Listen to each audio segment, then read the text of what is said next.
Hello and welcome to LTC Heroes Live by Experience Care. My name is Peter Murphy Lewis. I am your host along with Victoria Rama. She is the co-host today. We're excited to be chatting with Brian Lawrence. He's the president CEO at Fellowship Senior Living. Brian, welcome to the program. Thank you. I'm really glad to be here. Brian, to get things moving, and then I'll pass it off to Victoria. You and I chatted a month ago, and one of the things that I was most excited to kind of cover with you more in depth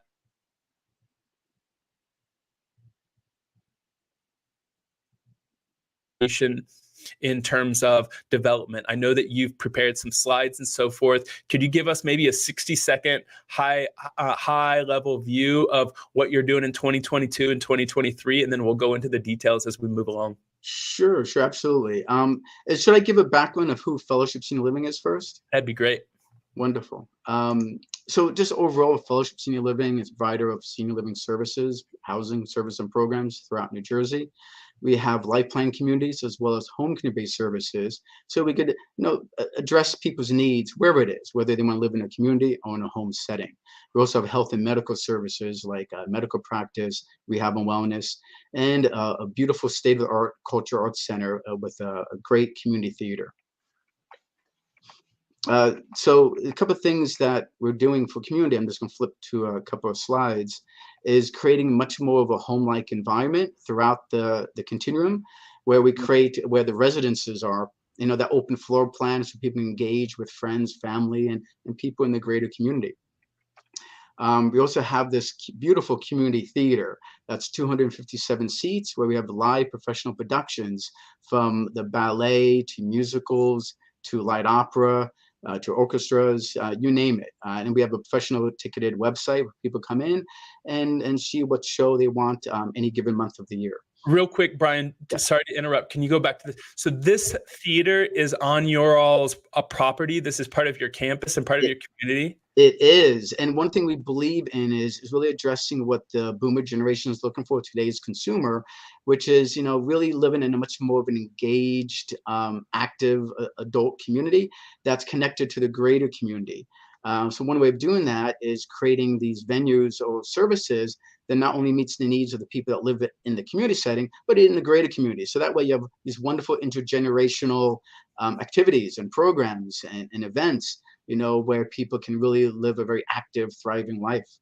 Now you've been, sorry, Victoria, one last question, then I'll let you jump in. I'm amazed by the quality of the infrastructure you've had. Brian, you've been with Fellowship Senior Living for over 20 years. What are the one or two things that when you have someone who knew you 20 years ago and visits and comes in today, what are the one or two things like, whoa, I can't imagine how much you all have grown and how much you've contributed to their growth, Brian?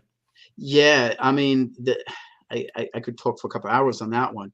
It's significant. The infrastructure, and you'll see it through some of these pictures, there's the changes in the vibrancy and in the feel. It feels like a home. You don't walk into the independent living or even the health center. If the assistants go to memory care, and I'll show you kind of like that concept. But when you walk into the community, it feels like a resort. It feels like you going, away on vacation. It's a very residential, home-like feel throughout the continuum of the campus. And then that's a huge difference to what it looked like 20 years ago.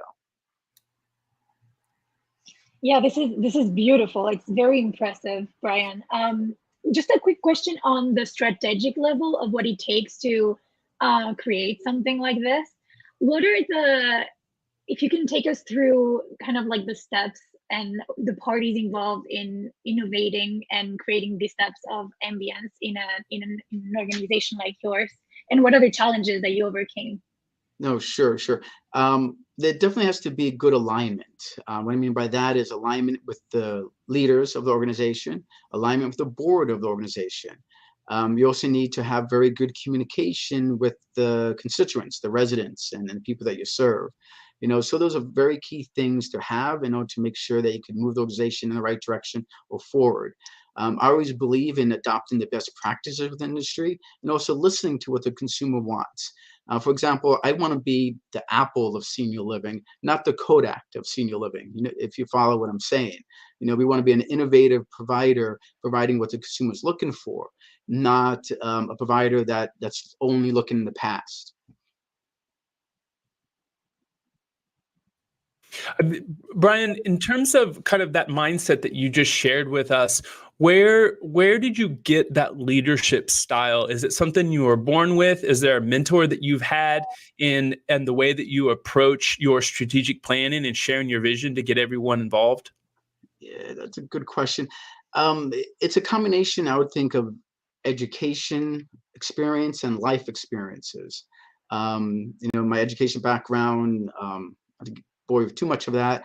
I went to undergrad for accounting, MBA in finance. So I really understand, the business and what drives a business from a consumer-driven model and also a financial model. So I really have a good understanding from that perspective.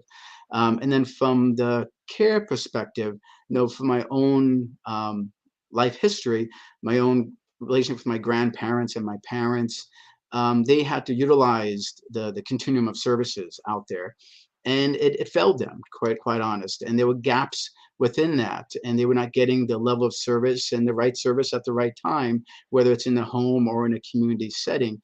And it was a very institutionalized approach, and it was very siloed and separate.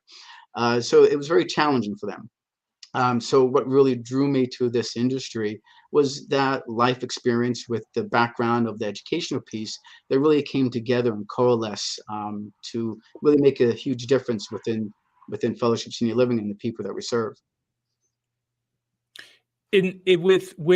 With your long-term care kind of day one, I always call it the long-term care initiation story. Who threw you into the deep end? What got you in love with this industry? And explain to me your passion, how we got to here, and take me back to day one, please.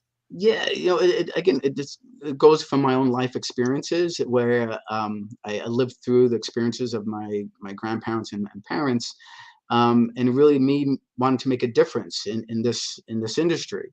And when this opportunity came up 22 years ago, when I came to Fellowship Senior Living, and at that time it was just Fellowship Village, just a community, and then we've grown it, of course, significantly. We've doubled the size of the organization, and now from serving only several hundred people, now we serve thousands of seniors throughout New Jersey every year with all the services that we offer. So that's really what drew me to this, is really those life experiences I talked about, personal life experiences, and really looking for an opportunity to make a difference. Would you, I guess the way that I want to phrase this question is, what was the learning curve for you when you first got into long-term care? And then I'm going to ask you a follow-up question, and feel free to take them in any order you like. If you were to start over today, or you were to train a mini me, a Brian who comes in today, how would you do it differently based on the way that you learned and understood this complex industry? So it did take some time to learn. When I came in here, I was definitely green, and but it took me a good 6 months to catch up to speed, generally. And then it took me probably another several years after that to really grow into it and really understand the depth and sophistication of the industry and the needs that are out there. And the best way to do that really is getting out there and not just being focused on your own organization, but going to the conferences and connecting with people and networking and listening to what is driving the consumer today and what's driving the industry. And again, what are all those best practices out there, and how can you bring them back and adopt them for your own organization? And then the second part of that was how would I guess, mentor someone else coming in the industry? And I have participated in some mentor programs. I actually myself went through the Leading Age Academy, which is a national association. They have a leadership academy there. So I actually participated and graduated that 10 years ago. And I take advantage of what I've learned through that program and through my work experience, and try to mentor others coming into the field and throughout the field, and work collaboratively with them and try to share my experiences and how they could benefit them to reduce that learning curve for them. Victoria, I want to go back into community engagement. I'll let you ask any questions if you want, because I know long-term care initiation or kind of learning curve is one of your passions. Do you have any follow-up questions? I have a question. It's regarding staffing, actually, because I'm wondering, as you're a leader in long-term care and you've been like 20 plus years, how do you keep your staff engaged and motivated throughout the learning curve and the evolvement of your organization? So we're a big believer in transparency and communication, and making people aware. We have a strategic plan in place, right? I could just flip back to it just to show you high level. This is a high level strategic plan.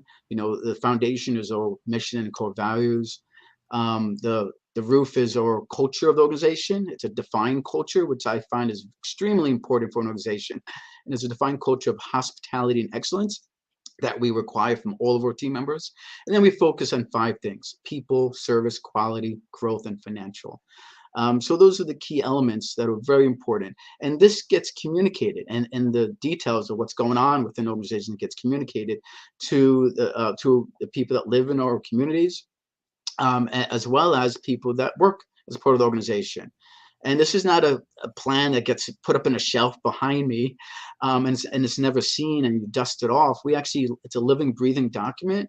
And I meet with the leaders of the organization about this every year, and we discuss it and tweak it and change it.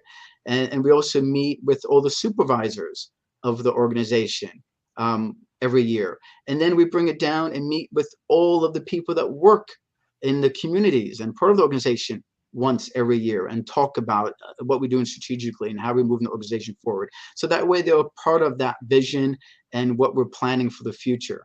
And they must not wake up one day and be like, oh, that just suddenly appeared.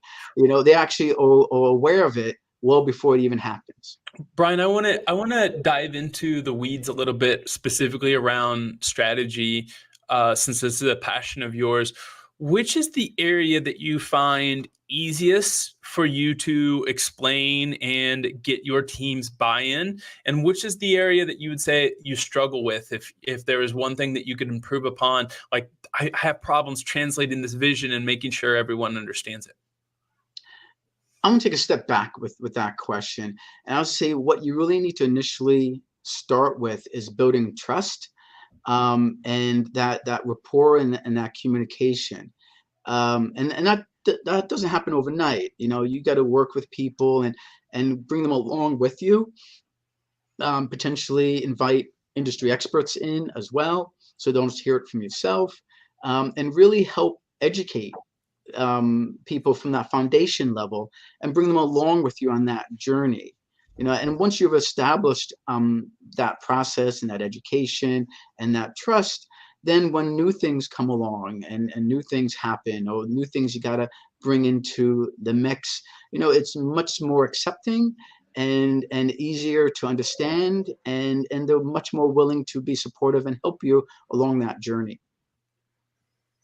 Thank you for the answer. I have some more questions around strategy. Victoria, where do you want to take the conversation? I want to go back to community engagement. So if you want to talk to strategy first, let's No. I I like to jump around. I'll share his screen again, and he can go over to something with community engagement. Go ahead, Victoria.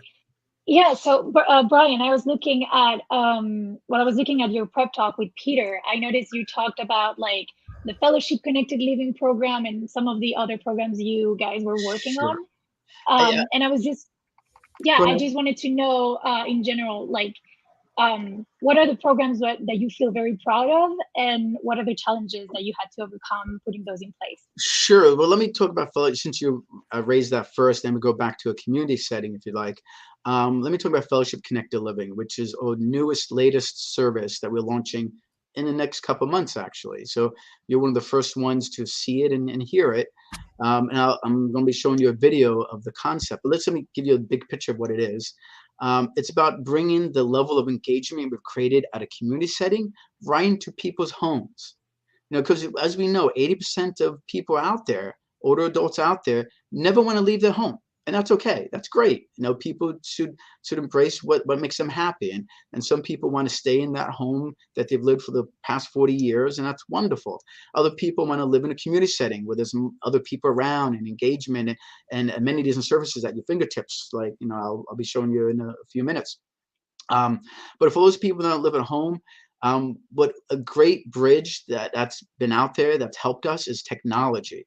And it wasn't there 10 years ago, but today there is. And what we're doing is we're connecting technology with our hospitality level of service and engagement, all built into one. So people get this tablet that goes into the home, right? And it's on the kitchen table, next to the bed, wherever they like to put it. And it opens up a two-way video communication with their loved ones, their family, and with us from a service perspective. There's motion sensors throughout the house that monitors the activities and what they're doing, and alerts the family or us if they fall or if there's a change in habit, and it gives peace of mind to them and their family. And then where the engagement comes in, the connectivity with us is they get what they call a patient health navigator to help them navigate all the challenges of healthcare, and if they need to make an appointment or navigate the healthcare system, we're here to help them with that. They also get a concierge person. Again, you click on the picture on the little tablet and you connect to the concierge, and if they need something addressed around the house, something fixed, something done, we'll help them through that as well. And then where the significant engagement comes in is, you know, we have at our campus, we have a broadcast studio, you know, where we record different programming, events and activities and entertainment. So they'll get access to either live programming or recorded program, to exercise or to watch some type of food demonstration or entertainment or a musical event and so forth. So let me show you this quick video about engaging people and connecting them in their home. Yeah. They're everything to us: mentors, nurses, and our #1 fans. Now you can empower them to continue to enjoy a fulfilling life that provides engagement, entertainment, and wellness in their home through Fellowship Connected Living, powered by Livindi. This user-friendly technology combines the intelligence of a smart home platform with the simplicity of a touchscreen, so you can stay connected to those you love while giving them effortless access to their favorite activities and resources, all from the comfort of home. With over 25 years of experience providing 5-star services to seniors, Fellowship Senior Living brings you Fellowship Connected Living, delivering engagement through quality content, virtual fitness classes, live events, connection, share content, send photos or video call, and loving care, personal health navigator, patient care coordinator, concierge service, activity monitoring.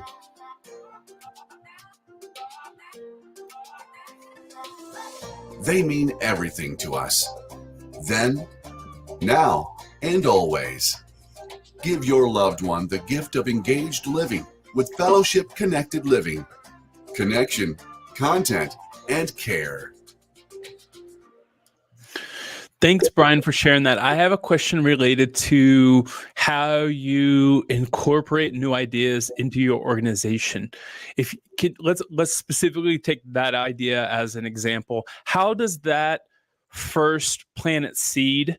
Where does it hit your ears? Then do you take it to the board? Do you take it to your leadership team? Do you do a survey where you're asking your residents? Can you give me an example of how something becomes a crazy idea that you see from a friend in Massachusetts and you're like, oh, I'm going to do a 2.0 version of that for my community and they need it. Can you walk me through that process?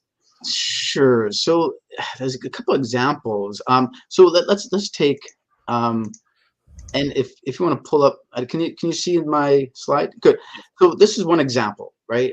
Some of you may have heard of this household model. And the household model goes in where there's assisted living, skilled nursing, memory care, and it increases the engagement threefold in this model from the institutional model. And I could tell you, when we're always looking, again, from a personal experience and from a professional experience, always looking at ways how we can improve our level of service, going back to our strategic plan. And this is something that I saw out there in the industry, this new model forming, the household model, the small house design, the household model, the greenhouse you may have heard out there, and how this could really make a difference in the quality of life of the people you serve and the people that work within that environment, and what a huge difference it makes. And when I initially brought it, talking about this idea, and I talked to the people that work here, part of the organization, part of that health center, they like looked at me that had two heads. It's like, what are you talking about? What is this model? I mean, this is not the model I've been working in for the past 10, 20 years or 30 years. This is a new concept.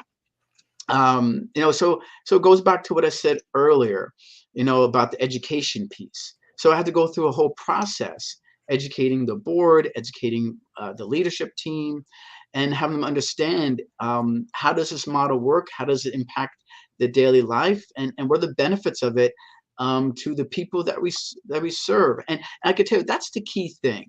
I would say majority of the people that work in long-term care, they're in it because they care. And they're in it because they want to make a difference with the people that they serve.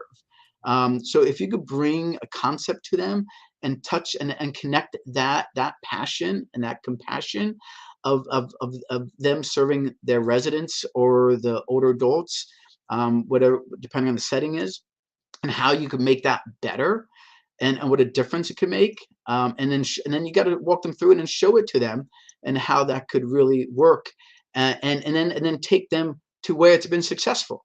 And that always helpful too. You bring experts in, you take them to the model that's already in place so they can see it and touch it, because some people have trouble visualizing something. Some people are very good with that. Most people are not. So bringing them to an established product or service or entity that's already been created, so and having seen experience that makes a Brian, difference. I have a question then based on your answer. Can you give me an example of something that you thought was going to come to fruition, and along the way there were just enough hiccups or enough challenges that you're like, oh, this isn't a good fit? Or maybe you can even share something that's in your pipeline that there's a 30% chance that you're going to execute it in 2023 or maybe 2025, and there's a chance that it might get shot down, but you're still testing the waters. So that actually has never happened. I would think what we bring to it's a matter of timing. There's a lot of things out there to bring in to an organization and to develop or to initiate. You can't do it all at once, and the timing has to make sense, and timing has to be right. It has to be right for the organization, and it has to be right for the consumer. And we've been very we've been very strategic about that, about what's the right timing to bring something into market to make sure it's successful. So there hasn't been really anything that we've brought in or tried to bring in, and it hasn't worked out yet. An example is a great example. It's a new service we launched a year and a half ago, called Therapy at Home. Everybody may understand here, several years ago, there was a change in reimbursements through CMS, from Medicare, and how hospitals discharge people, where they used to discharge everybody right to a subacute or skilled nursing for short-term intensive rehab and then to home. And now a segment of that population is skipping subacute, short-term rehab, and going straight to home, like orthopedic cases, you fall down, break your hip, and so forth. They're not going to a subacute, they're going straight to home, and then they need services. They need guidance and therapy, and support. And there's not a lot of great providers out there providing those therapy services. And we saw that gap. Remember I mentioned, one of my passions is to fill those gaps in aging services, and to meet that need wherever that person is. We want to be that organization where it's one call for whatever you need as you age. whether, again, it's a service in the home or in a community setting. So anyway, so we saw this gap for therapy services. So we started a new service, therapy at home, where we started out with 2 people. And again, we didn't know where it was going to grow, it was going to resonate out there, how successful it was going to be. But it's a scalable model. There's some upfront costs, but not significant. But we definitely saw a great need out there, and felt that it would fill that need. And so we started 2 team members in that program like a year and a half ago. And now it's grown to over 15 team members. And now it's a $1.5 million annualized business as part of our organization, and still growing. And we're still hiring and adding and growing more people. We're up to serving over 140 clients a month now in the greater community per month, and still building that. So that's an example of, kind of like the approach we saw and the chance we took, and it's been very successful. Brian, going back to strategic planning and putting like your projects into operation, how do you go about managing your team and making sure that whatever plan you are making for a new project, they can put it into action and it operates well? So it's important to have the right resources and the right people in place, and the right culture in place. And none of that happens all at once. Like I said, we have a defined culture called Fellowship Spirit, and that culture of innovation, excellence, hospitality. And so it first begins with the people. Remember one of the people pillars that I had in the student plan? You got to make sure you have the right people as part of your organization. The right workers, the direct care workers, the right supervisors, the right directors and leaders of the organization. If you don't have the right people, you're going to have a hard time initiating any change, any new ideas, or implementing any of these projects that I talked about. So I think that's the first thing you need to have as part of the organization, is having the right people throughout the organization and the right culture that people embrace change, because change is not easy. So they embrace change and they embrace innovation. So I think that's the first thing you need to have. Brian, allow me to interrupt, because I like the way that you used that word. And embracing change is not easy for everybody. Can you clarify how you go about getting your team on board with embracing change? Yes. Well, like I said, it definitely begins with having the right people on board. And that's critical. I mean, that's critical for any success of any organization, is having the right team in place. And I am proud to say we have a wonderful team at Fellowship Senior Living and leaders throughout the organization. I couldn't do what I do without that support. And just to tag on to that, you also need the board to support the growth of the organization with additional resources and additional people to be a part of that team. I couldn't go and reposition Fellowship Village or the other community that we have that we just acquired, Friends Village, and reposition that campus and create a much more of an engaged, active community setting if I didn't have a key individual we hired several years ago, which is a VP of building projects, or have an ED of our first community, Fellowship Village, that I hired, that gave me more time to focus on these initiatives and opportunities. So having that support from the board and bringing on those additional resources and the right resources will help initiate these changes and initiatives and give you that support to provide a smooth transition or help the change process. In going back to your kind of community development, one of the slides you shared with us, I believe, was for dog lovers. Can you explain to me how you all go about getting the details right? Like, how do you make sure you're spending the money where you need to, and that there's a return on investment in terms of resident satisfaction, and making sure you don't, bin fluff and overspend?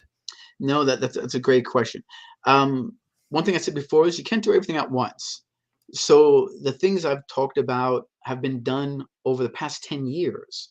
It's over time. So one, again, it's a matter of timing and when you can do that based on cash flow and needs. The one thing I could share with you, in some communities and organizations fall in this trap, is doing nothing.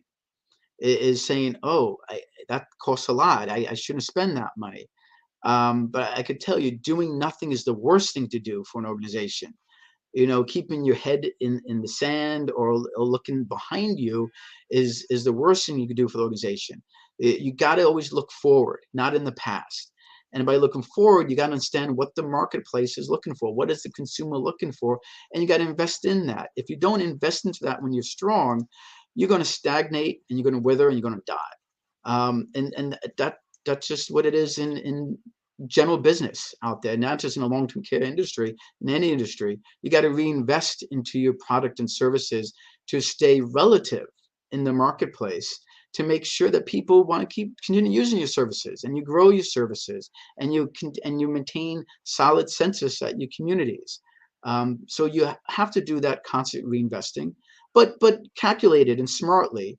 And clearly, you got to make sure you leverage what you can do from a capital perspective, meaning financing, and look at that. You want to do fundraising, philanthropy. We created a foundation called Fellowship Foundation to help raise awareness and giving to the different opportunities that we created around the community. For example, the Mitchell and Ann Szymanski Theater, that we have. We're very blessed with a nice gift and donation for the construction of that theater. So putting those different pieces together and understanding what you could leverage from raising capital, what you can do from your operations, and then what you can do from a philanthropy perspective. Some people call it a three-legged stool approach, and really understanding those dynamics. Brian, wrapping up our conversation today, I am interested, as you know, the long-term care industry has been through a staffing crisis in these past few years. And I was interested to know how your organization has overcome that, and if it has affected you in any way, what Sure. are those ways? I would say the staffing challenges has impacted every industry on the corner of this earth. So no one has gotten away from the staffing challenges. I wish I could. But you got to establish a healthy organization that makes sure that they invest into the team members. A protocol culture of the organization is a promise to our team. How we support them through competitive wages, of course, but through a great environment to work in, and a rewarding environment to work in. So that does make a difference, and that does separate us as an employer of choice versus other organizations. But in addition to that, again, there's a lot of challenges out there with staffing issues, and there's not enough people out there to service the older adults throughout the world. So there's a huge gap there, or I would say a chasm, to fill that need. And one of the ways to do that is through not only the things I mentioned, but also, you need to bring in other people outside of this country, foreign workers, to help support this industry and the services. And, we just brought in a wonderful nurse from another country who just started here a few weeks ago. And we continue to look for that and bring in workers throughout other countries to come and work as part of our organization to help meet the growing need that's out there.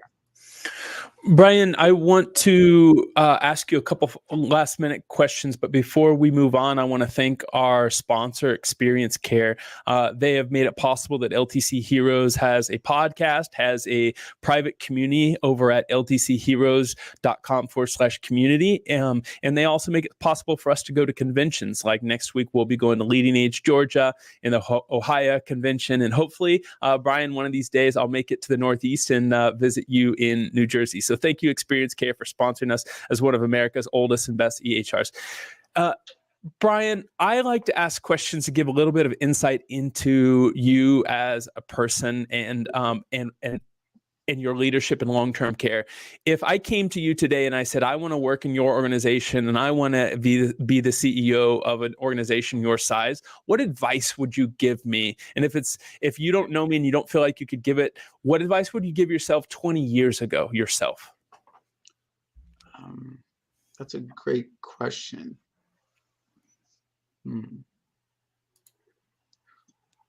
Now, I would say